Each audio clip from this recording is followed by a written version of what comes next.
Hello and welcome to another episode of the Adobe Creative Suite Podcast. My name is Terry White, and in this episode we're going to tackle a tough topic. It's an easy topic, but a tough topic at the same time, and that is how to get started with Photoshop CS6 if you're a beginner. Because the reason this is tough is because we could spend 15 minutes, an hour, 2 hours on any one topic, and it would still be beginner. And there's no way to cover everything for a beginner in one video or one setting. So what I decided to do was take the approach of what are the 10 things that people asked the most how to do, and take those 10 things one by one and just knock them out in this video. So that way you'll have a foundation of how to use Photoshop if you're just starting out. Also, there's some rules involved. If you're an expert Photoshop user, then this video is probably not for you because you've already mastered these things. Secondly, if you have a way of doing something that I didn't do it that way, that's okay because Photoshop has an infinite number of possibilities and therefore several ways to do the same thing. So if you found a better way to do something or a way that's more comfortable for you, by all means do it that way because I won't be able to cover every way I know to do something in this short amount of time. So with that, let's go ahead and jump right in. The first thing we're going to do is we have a folder that actually has the images in it that I want to work on. Now you may be getting your images off your digital camera, you may be getting them off a scanner, you may be getting them off the web if you've downloaded royalty-free images or stock photography. And even that we could spend 15 minutes talking about all the ways to get your images into your computer. But we're just going to assume at this point you have some photos on your computer and you want to start working on them. So the first product we're going to work with is one that actually comes with Photoshop. It's called Adobe Bridge. So I'm just going to take this folder, drag it onto the Bridge icon, and have Bridge open up that folder of images. Now these are the images we're going to work on for the next few minutes to cover as many of these topics as we can, hopefully all 10. So let's go ahead and jump on topic number 1. I'm going to go ahead and open up this photo. And the first thing that people usually want to know how to do is they want to know every single tool and what it does. And I'm not going to cover that. What I'm going to do instead is do it by task. So in this case, we're going to go in and say that, you have a task and you want to remove blemishes. That's the one we're going to start with. Now, there are several ways to do this, but the way that I like to remove blemishes the most is using the spot healing brush. That's the spot healing brush on your tool panel. And when you bring it over, you will normally have a circle. That's your brush. Now, by the way, I'm working with a Wacom tablet. I'm working with an Intuos 5. And while you can do what we're going to do with a mouse or a trackball or trackpad, I highly recommend a tablet for Photoshop work. It's just going to make your life easier and you're going to benefit from it every time you use Photoshop. And even their lowest price $50 tablet is better than your most expensive mouse you can buy. So get a tablet. Now the next thing is when you bring this tool over to Photoshop and you're just opening Photoshop for the first time, you're going to be on what's called the background, and we're going to work on layers in just a moment. But you're going to be on the background, and so therefore any changes you make, you're making them to the actual image. Now the circle that you get will either be a circle or it will be like a set of crosshairs like that. That's because I have the caps locked down. So if you don't have the circle, make sure your caps lock is off so you can get the circle. Now, the circle itself it's your brush size. It can be hard, it can be soft. I normally like to work with a very soft brush. So we can go ahead and soften this up so that we have a nice soft brush to work with. And all I did was just click on this to get to the brush size, which can make it smaller or larger, and softer or harder. So I like a soft brush to work with. Now you can also, I said I would show you keyboard shortcuts. You can also make your brush bigger and smaller if you have bracket keys on your keyboard. So on the US keyboards, that would be next to the letter P. The open bracket makes it smaller, closed bracket makes it larger. So now that I've got this, I'm just going to go ahead and what blemishes do I want to get rid of? I want to get rid of the pimples and things that you probably wouldn't notice when you saw the person. And also the things that wouldn't be there maybe in a week if it's a pimple especially. Now I am going to leave things like freckles because that's her face. That's the way her face normally looks and she probably likes her freckles.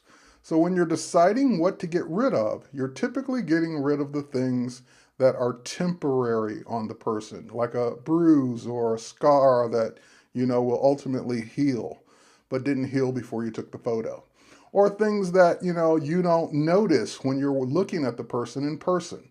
Now, as you can see, I'm either clicking or painting with this tool to remove these things, and I just personally don't like necklines, so I'm just removing those even though everyone has them. Okay, so this is the way this tool works, and again, you will decide between you and your client or just you what to get rid of, but this is one quick way to get rid of blemishes. Just using the spot healing brush. It's my favorite way to do it because it doesn't require you to do anything extra. You don't have to sample anything, you don't have to guess. You just start painting with this tool, and it uses the surrounding pixels to make the adjustment. So it used all the skin around that particular blemish to start to get rid of the blemish. Okay, so that's number one, how to remove blemishes. Number two, and by the way, it's not just blemishes. Maybe you want to get rid of some stray hairs here, which I do want to get rid of. Number two is filters. And filters can be done or used for an artistic effect, or they can be used as a utility. So if I go under my filter menu, I have a filter, for example, called oil paint. And when I bring up oil paint, it will give you sliders over here on the right, so you can adjust how the paint looks. And what this is doing or simulating is what my image would look like if it were hand painted. And that's for effect. Now, if I click OK, that will do that effect on the actual image, on the background, and if I save and close, I have now permanently changed this photo. So we're going to see ways to not permanently change your photo, but for now I'm just going to undo. The other filter that I'm actually going to use is called Liquify. Now Liquify is for pushing pixels around in your image. So for example, I don't like that little dip in her hair.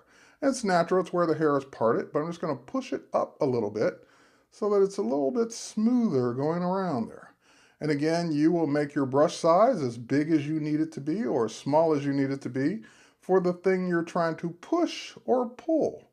So again, we can just pull this out and push in where we need to, pull out where we don't want to push in, and you can kind of round things out, smooth things out, move things around. You can go crazy with it and do things like that, but please don't. You will do unless you're trying to make some kind of weird alien effect. But that's what it's for. It's literally for pushing pixels around. Now there are other tools here, brush size, stylus pressure, all of these things can be applied, especially if you're working with a tablet. But that's kind of the effect that we're looking for. So we'll click OK, and that will basically take it from that, which is undo, to that, which just kind of pushes it out a little bit. Now I went a little crazy over here on the right-hand side. And so if I undo it, it's going to undo everything, but I'm going to introduce you to your history brush. What the history brush will allow me to do is paint in undos. So I can paint back the hair before I did it in this one spot where I didn't like the way it worked. Or if I undo that and I just want to undo this one little glitch here, I can do that. So history brush is like your undo on a brush. All right, so now that's blemishes and filters. Now let's talk about layers. So I'm going to go into a different photo here. We're done with this one. We can go ahead and close it. And by the way, you have Bridge, which we originally went to get the photos, but you also have a panel called Mini Bridge. In Mini Bridge, you can navigate to the same folder you were just in and grab the images right in Photoshop without having to leave Photoshop. So let's go ahead and double click on this one, and we can put Mini Bridge away. And now I need to make this image larger. You have a magnifying tool. Let's go ahead and just zoom in on it so I can work on it better. And on this particular image, I want to talk about layers and the two types of layers we're going to work with as a beginner.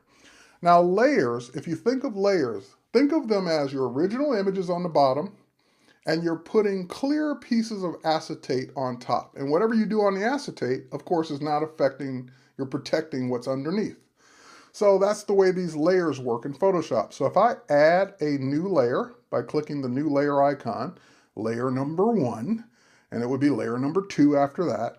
Whatever layer selected, that's the layer I'm working on, and therefore it is not affecting anything underneath that layer. So for example, if I were to just grab the paintbrush and start painting with red paint and ruining the photo, oh no, you've painted over him. Well, technically you've painted on that layer. If you turn that layer off or hide it, you see that he is unaffected by that because you're working on that clear piece of acetate, which is called a layer, and not affecting the background underneath. So that also means if you grabbed a tool like the eraser and you started erasing on that layer, notice I'm not erasing the photo, I'm just erasing what I did on that layer because that layer is just that layer. So the red only exists there. And I can throw that layer away if I don't want it anymore. You get right back to the background. Now, the next kind of layer we're going to talk about is we're going to make an adjustment, and we're going to use an adjustment layer. So you can make adjustments to your photo that are destructive, meaning that they're permanent. So for example, if I want to lighten this photo up, I can go to my image menu, I can come down to adjust, I can go to exposure, and I can lighten the photo by dragging an exposure slider. And that gives me what I want. I wanted his face to be a little bit lighter, but it's also blowing out everything else. And if I click OK and close and save this photo, I've now made that change permanent. So we're going to do two things. We're going to work with a new kind of layer called an adjustment layer. And we have the same kinds of adjustments here. So there's exposure. When I click exposure under adjustments, I'm adding it now as a layer, but I'm also adding it with a mask.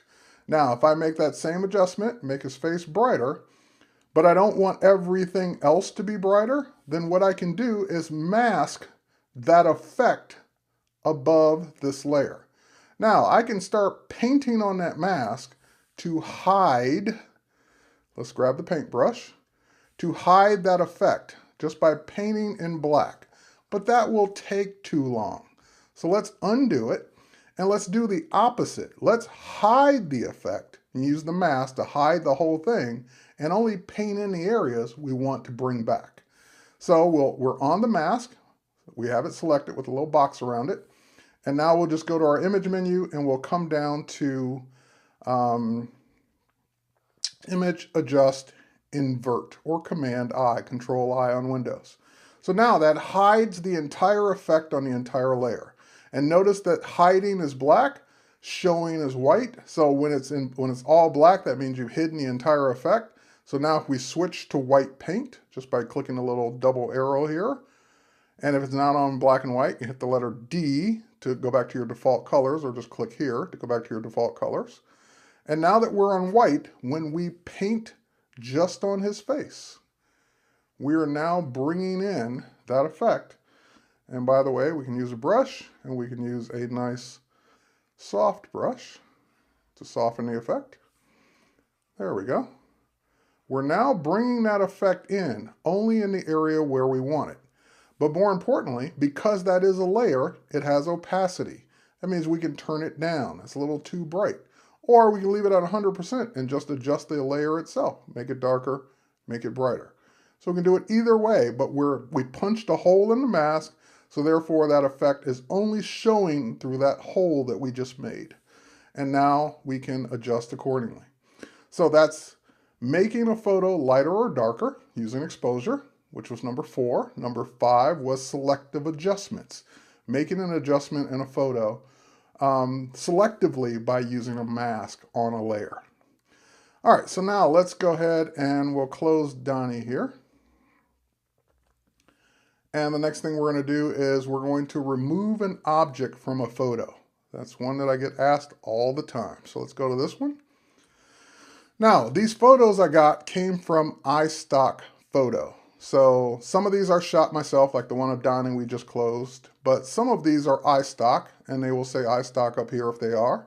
And that number, if you were to search for this number, you'd actually find that photo and you'd be able to do exactly what I'm doing so you can work along with me. But the fact that it's an iStock photo, you know that you can download it, and therefore there are no tricks behind this. So I just wanted to make sure you knew that. So let's go ahead, and now we want to do two things. First, we want to remove the kid from the photo. We just want the mom. So the way we would do that is we have to make a selection. And there are all kinds of selection tools in Photoshop. There are your marquee tools. There's your lasso tools. There's your quick select and magic wand. You have the pen tool down here somewhere. There it is. So you have all these tools to make selections. And of course, you will become comfortable with whichever tools work best for you. I'm going to cheat and start with the easy one, the one that is called Quick Select. So when you see an arrow to the bottom right of a tool, that means that that tool has more than one tool underneath it. So you may be on Magic Wand and you're saying, where's Quick Select? You just hold down Magic Wand, go to Quick Select, and you can switch. Now, Quick Select is, as the name implies, it allows me to make a quick selection. So I can go through and select him, but I'm also going to need to remove his shadow too, so that we would never know he was there. And just like that, Quick Selection identifies the pixels that are similar and makes a selection. But in order for me to do this effectively, I need to bring that selection out all the way around him a little more. So we're going to use a technique called Select, Modify, Expand. And I'm going to expand it by, and you'll have to guess at your number because it depends on the resolution of your photo. But for this one, I'm going to use 10. And that just move the pixels or move the selection out by 10 pixels all the way around. Now we're going to use some Photoshop magic that was introduced in CS5 and of course is in CS6 called Content Aware Fill. Now you can bring up Content Aware Fill as long as you're on the background, you're not on a layer, by just hitting your delete key on the keyboard. That will bring up your fill dialog box. And the first time I recorded a video showing Content Aware Fill, I must have had a million comments that said, whenever I hit delete, it doesn't work, or when I do, I don't have a delete key on my keyboard because I'm in a different country, or I'm on a PC, or I'm this or that. So here, let's just cancel. If for whatever reason delete doesn't bring that up for you, go to Edit, Fill. It's the same thing. So delete just is the shortcut to bring that up. So now that we're on Fill, and make sure you're not on one of these other options, you're on Content Aware, we click OK. And Photoshop will use the surrounding pixels to fill that in. And that's the beauty of it. Now, did it do it perfectly? No, I can see some little spots around here or highlights of the head because I know he was there. So now you can use your other methods that we just talked about to simply get rid of those. And now they're gone. And now that one's gone. And now he's gone. So there it is. Kid's gone out of the photo. Removing an object out of the photo with Content Aware Fill. So I'm going to undo, and bring it back. And I did my undos from the keyboard. Step backwards on the Mac is Command Option Z. On PC, that would be Control Alt Z to step back one step at a time because it has multiple undos. The next thing we're going to do is in Cs6, we have a new tool underneath your spot healing brush called Content Aware Move. So I want to now move the kid closer to his mom. Oh, okay, so here we go. We'll make sure the mode's on move. We make sure the adaptation starts off on medium. You can experiment with these to get the best results for your photo. But I'm going to start on medium and just pick the kid up and move him closer to his mom. Bring them down a little bit so the feet are kind of aligned, shadows are aligned, let go, and let Photoshop do its magic, which is move the kid and get rid of the original kid. And again, kind of left some of that highlight left over. So now we're going to use a different tool. We could use spot healing, but we're going to use the patch tool because it's faster to make a selection of this stuff that got left behind. There we go, just draw around it, drag it to a spot where that doesn't exist, let go and have it take care of it. So the patch tool is great for getting rid of things in a photo as well as using Content Aware Fill. So there you go, removing an object, number 6, moving an object, number 7. What's number 8? Let's go ahead and close this. And for number 8, going back to Mini Bridge, we're going to work on 2 photos at the same time. So we're going to select this one.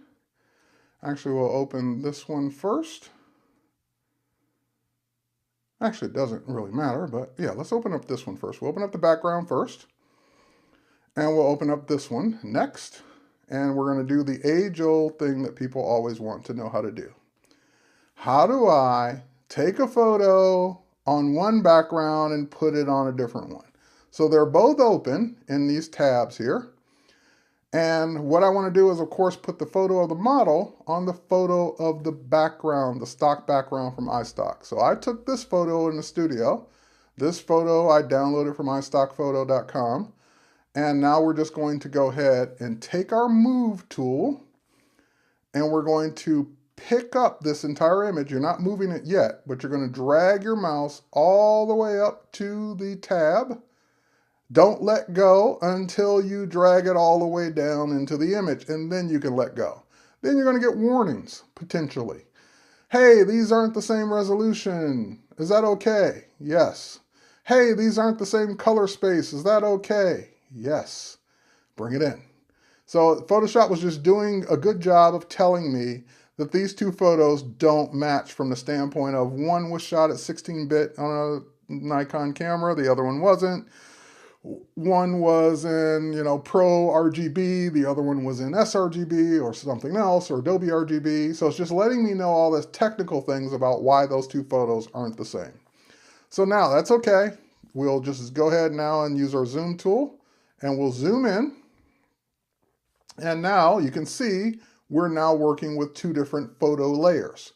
We have the background, and we have layer 1, which is the model. Now, we can't move these around because the background always has to stay on the bottom. So I can't put the background on top even if I wanted to. But the way we can get around that is this little lock, which is locking it in place. We can drag that little lock to the trash of the layers, and now I can pick this layer up and put that on top if that's what I want it to do, but it's not. So let's go to layer 1, which contains our model, and in order for me to get rid of that background without too much work, I'm going to have to make a selection of the model.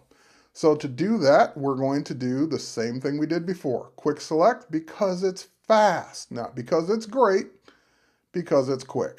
So we'll do a quick selection, select her arm, select the guitar, and the other arm, the other leg.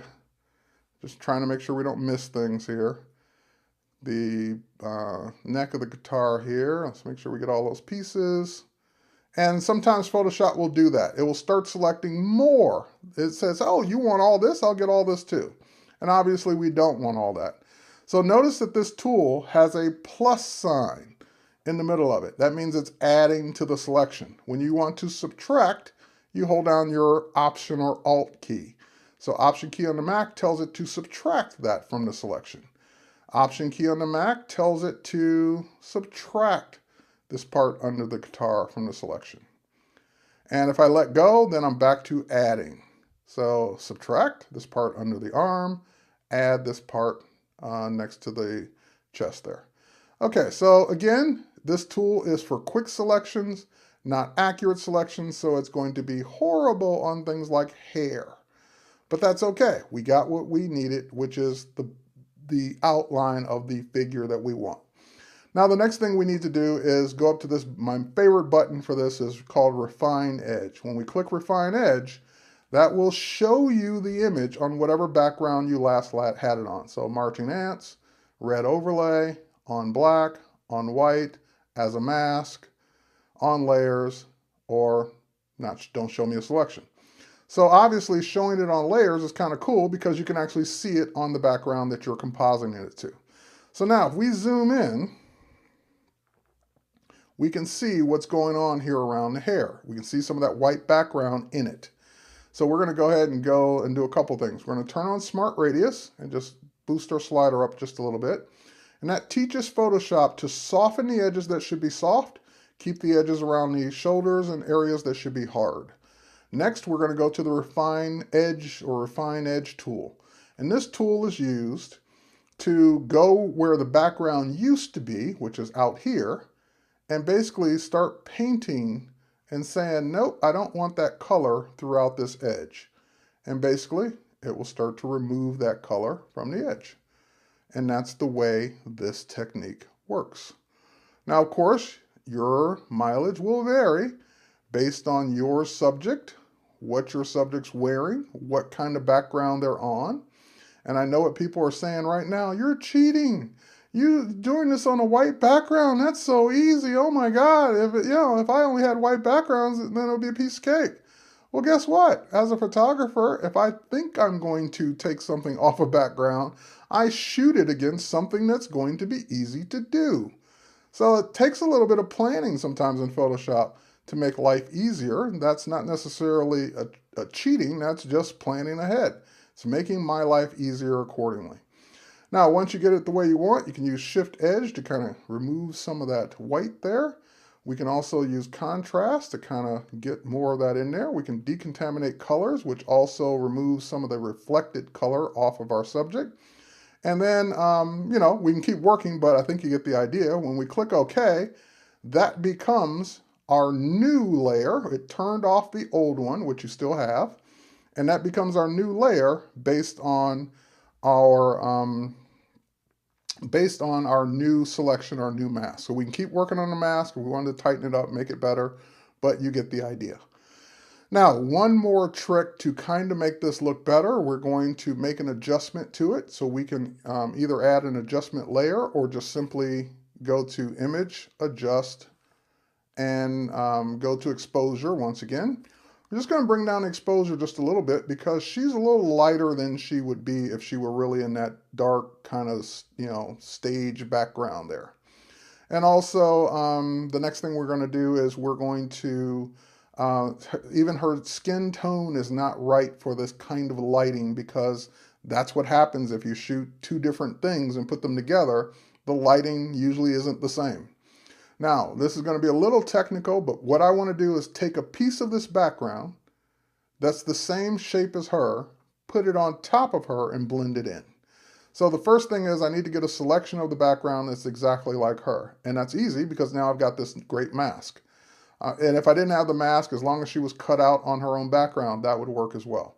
But and by the way, this is what she looks like on her own, with nothing behind her. So that is number 8, removing the background. That's how you do it. But we're going to take it up a notch by putting it on a different background. Now, while I've got this mask, I'm going to hold down my Command key on Mac or Control key on Windows and click on it.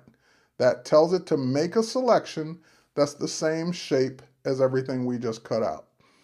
Now we're going to go to the background and we're just going to make a copy of that background in the shape we just selected. So layer, let's say layer, we want new layer via copy. I'm always doing Command J, so it took me a minute to find it. New layer via copy makes a new layer that is just that. It's just the background of her cutout. Now we're going to take that new layer and drag it all the way up to the top so it's on top of her. And then we're going to take that layer and we can either blend it in, but I kind of like the colors the way they are.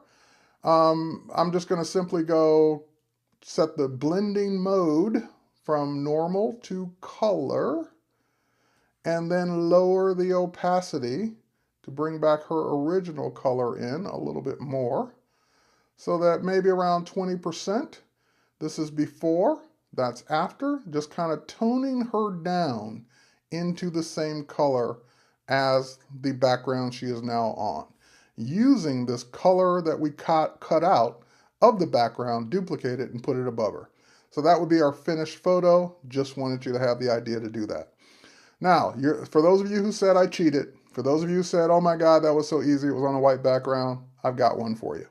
Let's go back to Mini Bridge. And let's go ahead and do this. Let's double click on this photo. And this is the background I want to put her on.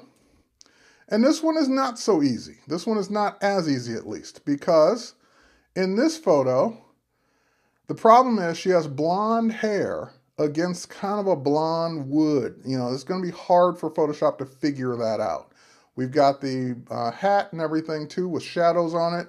So not as easily, because this is stock photography. This one actually came from my stock, and it wasn't shot with the intention of putting it on a different background. But this is the background I want to put it on. So we're going to take this background, we're going to work the opposite way, just so you know how. Use our Move tool, drag it into the Cowgirl tab, Drag it down into the image and let go. You're going to get the warning about the color space. That's okay. And now we've got the background on top. I did this on purpose so you can learn how to size it. So we're going to go up to our edit menu, free transform.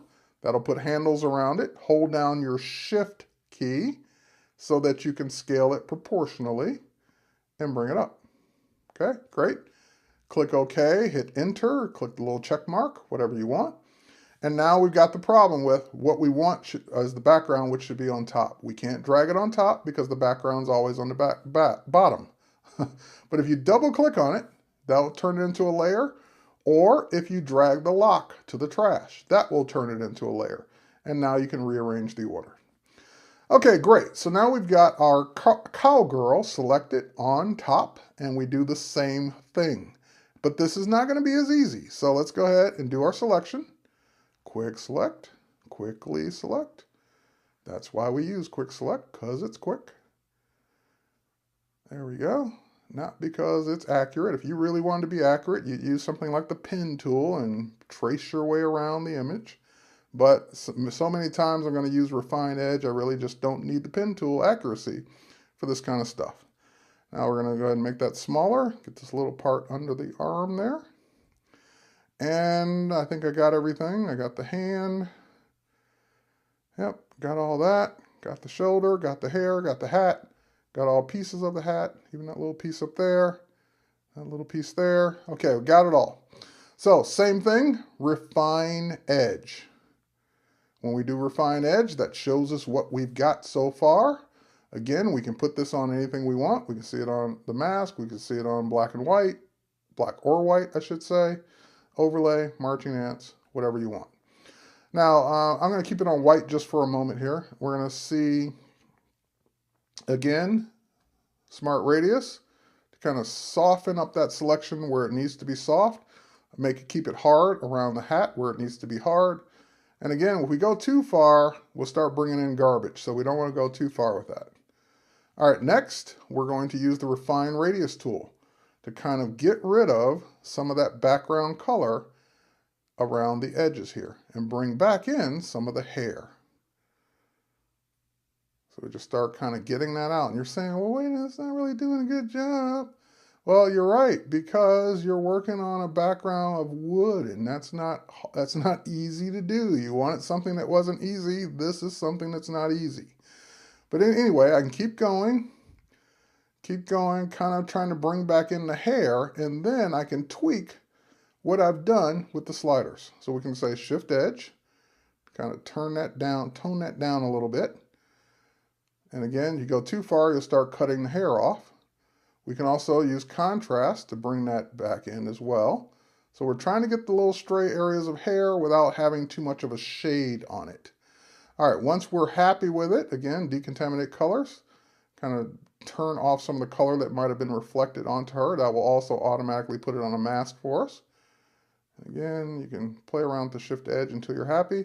But if we look at this against what it's going to be on, or anything else, you really won't notice it as much. That's the point, is that while you would see it on nothing, you wouldn't see it as much on a background like we have it here. So once again, we'll click out of this, we'll click OK. That becomes our new image. Once again, we will tone down that layer, image, adjust. We can use exposure, we can use levels. Let's try levels this time. In levels, we have shadows, midtones, highlights. We're going to go ahead and adjust the midtones just down just a bit. Because again, she was very bright against that not so bright background. And next thing we're going to do is we're going to do the same technique. So hold down the Command key, click on that layer, make that selection, or layer mask, make that selection of her, go to the background, and new layer via copy or Command J on the keyboard Mac, Control J on the keyboard Windows. That will make a layer of her shape out of the background. We're going to take that layer and move it to the top. Now we're going to average those colors, the things we didn't do on the other one. We're going to say Filter, Blur, Average. Average the colors of the blue, the orange, the brown, the beige. Average it out. That's what it should average out to. Now we set the blending mode to color. There we go. And we lower the opacity till it looks the way you want it to look. So just a hint of that color around her on her. And again, that's our effect. So last but not least, two more things. Let's jump back over to the concert image we worked on. Let's add some type to it. So let's go ahead and click on our text tool. This will be number 9. Click our text tool, and we're just going to type rock star. Okay, so I typed it a little high, so we click the little check mark there. And we can move this around because type is automatically always on its own layer. So we can move that down. We can go ahead and go back to our type tool and make any corrections, like I didn't capitalize the O there. We can also change the font to whatever we want. So let's see what I've got here. Do I have, we grab this little A-byte font there. We can also adjust the size. So right now it's 168 points. I don't think we need it that big, but we probably do want it bigger than 72. So let's go ahead and, now you could type in numbers, but there's a little shortcut here. If you drag the T's to the left or right, that's kind of like a little hidden controller to make the type bigger or smaller. Last but not least, we don't want the type to be white.